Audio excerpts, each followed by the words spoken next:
Mazuma TV back in the building, man. What's going on, y'all? Shout out to Mazuma Nation. Shout out to the Mazuma Mob. We in the building as always, man. I hope everybody's having a blessed, beautiful, positive, productive day. I'm enjoying my day off, man. This President's Day, so shout out to them. You know what I mean? Shout out to them old motherfuckers that's on the dollar bills for giving me my day off. You feel what I'm saying? On the road to 2K, man. We at the midway of the 1600 mark, man. We're about to hit 1700. We're gonna get into that 2K position in no time. Shout out to the nation, shout out to the mob for making this possible. All right, y'all, back at y'all with some more boxing talk. Like I said, and the topic of today is gonna be Gervonta Davis. You know what I mean? I've been trying to refrain from Gervonta Davis topics because if you let his fanboys tell it, if you let his fans defenders, whatever the hell you want to call them, they'll tell you that Mazuma TV is a Gervonta Davis hate channel, which is absolutely insane to me because I made it clear that I am a fan of Gervonta Davis. I love his style. I tune into all his fights, even the fights that I don't even want to watch against opponents that I don't really give a fuck about. I still watch. I support. I've bought his pay-per-views. You see what I'm saying? I just want the man to fight the guys that I want to see him fight. And as a boxing fan, I don't understand how people can't respect that. But regardless, it is what it is. You know what I mean? People, you can't satisfy everybody. You know what I mean? Some people just want you to say what they want to hear. You know what I mean? And I'm just not here for that. I hold everybody accountable, especially my favorite fighters. You know what I mean? I've been pretty consistent with that on my channel, but it's been a lot of news surrounding Gervonta Davis because recently he just posted a picture, and in the picture is like a picture of his outfit or whatever from the, you know what I mean, looking down, and it looks like his ankle monitor is no longer on him. You know what I mean, which is a great thing to see. You know what I mean. Hopefully, Gervonta Davis learned from that situation and is able to move past that in a positive way, and hopefully not get back in any type of legal troubles. But that's great news nonetheless. You know what I mean? But there's been a lot of Gervonta Davis like fanboys, whatever the hell you want to call them, been talking heavy. Like, oh, his ankle monitor's off. What y'all got to say now?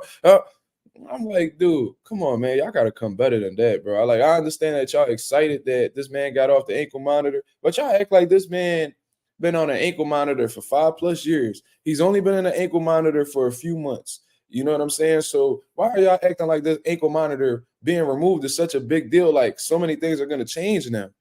You feel what I mean? Like Gervonta Davis, I mean, regardless of whether we want to admit it or not, he's been very hesitant to give us the fights that we want to see. And this has been dating back all the way to the 130-pound era that Gervonta Davis was a part of. Tevin Farmer, uh, Gary Russell Jr., Lomachenko. Let's not act like that Lomachenko situation did not happen. You know what I mean? Gervonta Davis was acting like he was scary, and his team was very hesitant about fighting Lomachenko as well. Like I remember when Floyd had his arm around Tank, he was like, "Don't worry, Tank. You don't need that fight right now, man. You know, you young. You know what I mean? Yeah, easy work. Loma's older, man. They trying to rush his career. We ain't in no rush. We gonna fight him.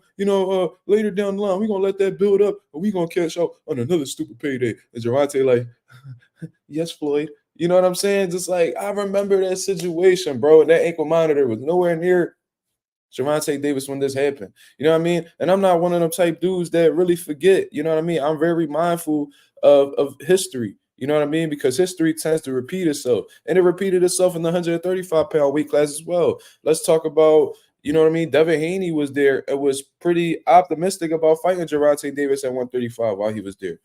Meanwhile, they degraded Devin Haney, made him look like he wasn't shit. You know what I mean? They made it seem like him having all the belts didn't mean anything when really having all the belts really solidifies your supremacy at a weight class as far as I'm concerned. But according to them, no, that's not what it is. You know what I mean? Even when Devin Haney tried to make Gervonta his mandatory in the WBA, Leonard Ella being known was like, nah, you don't force Tank to do anything we don't want him to do. You know what I'm saying? Y'all can have that belt back. The WBA was like, oh shit, we ain't about to fuck up this money, never mind. And then, you know what I mean?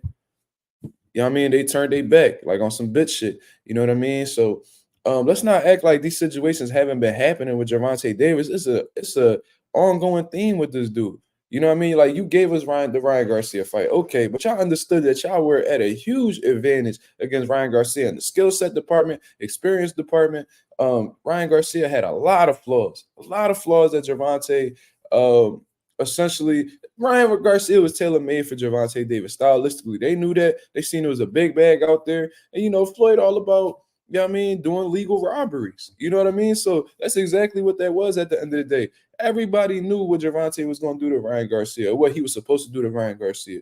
You know what I mean? A lot of motherfuckers that actually knew boxing, hardcore boxing fans that study this shit, been a part of this shit their whole life, like myself, knew that there was no way Ryan was going to beat Gervonta.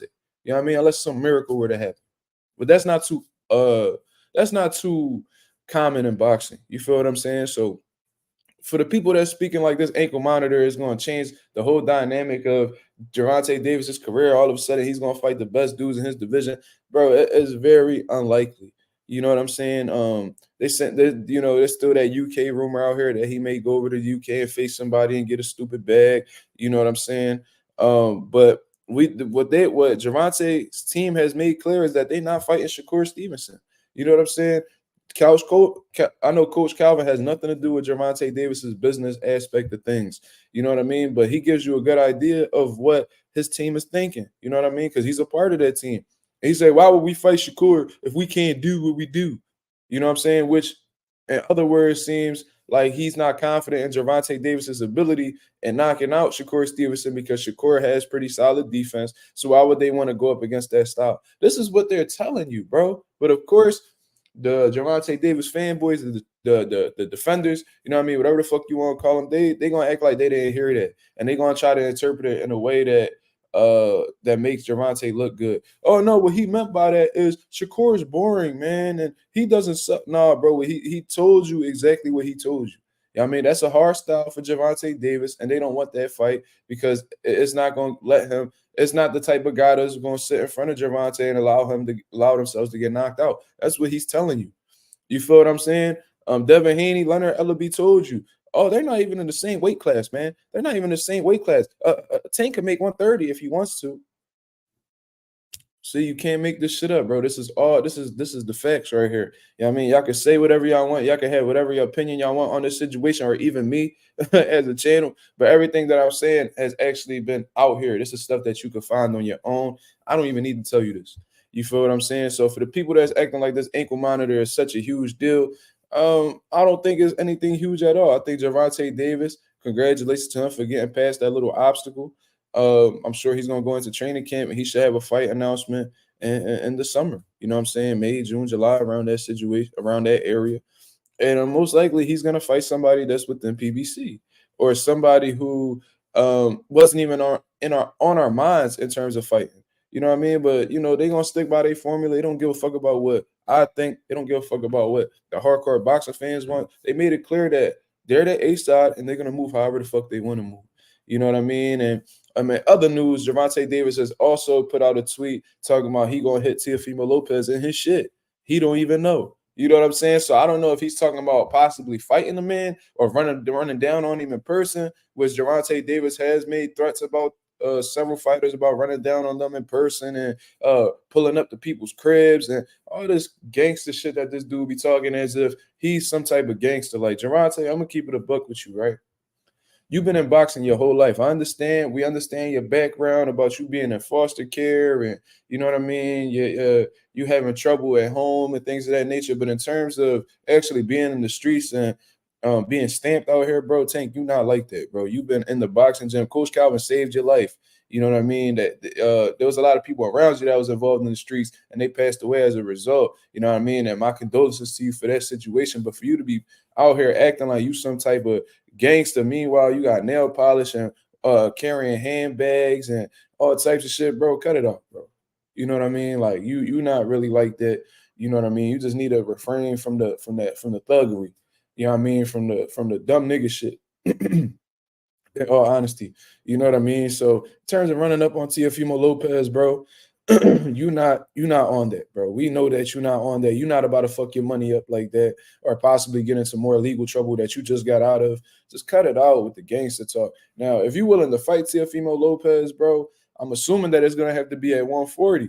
So if you take on the Teofimo Lopez fight at 140, then there's no excuse to not fight Devin Haney in the future, following after that. You know what I mean? There's really no excuse now because you was just talking about fighting Conor Benn.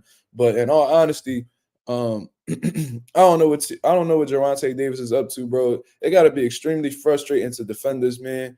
In all honesty, bro, because this man just making threats from his couch or wherever the fuck he at now, because he ain't on house arrest no more. So who knows where the fuck Gervonta at this point in time? But it gotta suck to be a fan of somebody who is constantly talking shit, but not making the fights happen. You know what I mean? It's clownery to me. You know what I mean? But that's just my whole take on the situation, man. You know what I mean? Gervonta Davis is officially off of the ankle monitor. You know what I'm saying?